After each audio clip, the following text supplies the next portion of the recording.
ప్రభుత్వ ఉద్యోగం చేసే ప్రతి ఒక్కడు ధనవంతుడా? ప్రభుత్వ ఉద్యోగం చేసే ప్రతి ఒక్కడు గొప్పవాడా? ప్రభుత్వ ఉద్యోగం చేసే ప్రతి ఒక్కడు లగ్జరీ జీవితాన్ని అనుభవిస్తున్నాడా? కాదు కదా.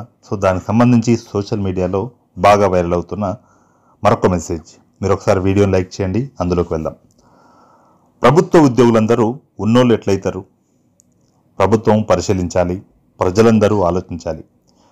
మీ బీపీఎల్ కార్డు పంపకాల ప్రకారం చూస్తే ఊరిలో 5 ఎకరాల భూమి ఉన్నోడు పేదోడైతే 5 గుంటల భూమి లేని ఉద్యోగి ఉన్నోడు ఎట్లయితాడు?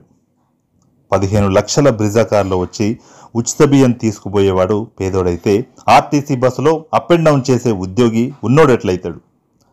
లక్షల్లో జీతాలు తీసుకునే సాఫ్ట్వేర్ ఉద్యోగి పేదోడైతే వేలల్లో జీతాలు తీసుకునే ప్రభుత్వ ఉద్యోగి ఉన్నోడు ఎట్లయితాడు? 2 అంతస్తుల భవంతిలో నివాసం ఉన్నవాడు పేదోడైతే కిరాయి ఇంట్లో ఉండే ఉద్యోగి ఉన్నోడు ఎట్లయితాడు? ఐటీలు కట్టే బిజినెస్ మ్యాన్ల తల్లిదండ్రులు పేదోళ్ళైతే 13 సంవత్సరాల సర్వీస్లో ఇంతవరకు ఐటీ కట్టే స్థాయిలో జీతం పొందని ఓ చిన్న ఉద్యోగి తల్లిదండ్రులు ఉన్నోళ్ళు ఎట్లయితారు? ప్రజలు గుర్తెరగాలి. ఉద్యోగులందరూ ఉన్నోళ్ళు కాదు. ఐరన్ బట్టలు వేసుకున్నంత మాత్రాన ధనవంతులు కారు. నేటికి 70% మంది ఉద్యోగులు జీతాల మీద సొంత ఇల్లు కట్టి పిల్లల చదువులు పూర్తి చేస్తే గొప్ప. నేటి ఉద్యోగులకు మీరు ఊహించినట్టు ఉచిత ఆరోగ్యం లేదు, ఉచిత విద్య ఫీజు రియంబర్స్మెంటు లేదు, రిటైర్మెంట్ అయ్యాక పెన్షన్ లేదు.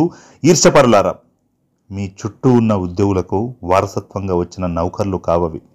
వాళ్ళు అవ్వ అయ్యలు ఉపవాసం ఉండి కూలీనాలు చేసి బడికి పంపితే చిన్నప్పటి నుండి ఆట పాటలు మరిచి పండగలు పబ్బాలు వదిలేసి నోటికి రుచి మరిచి కంటికి నిద్ర వదిలి పుస్తకాల పురుగుల 25 సంవత్సరాల పాటు పెడితే వచ్చిన ఉద్యోగం అది.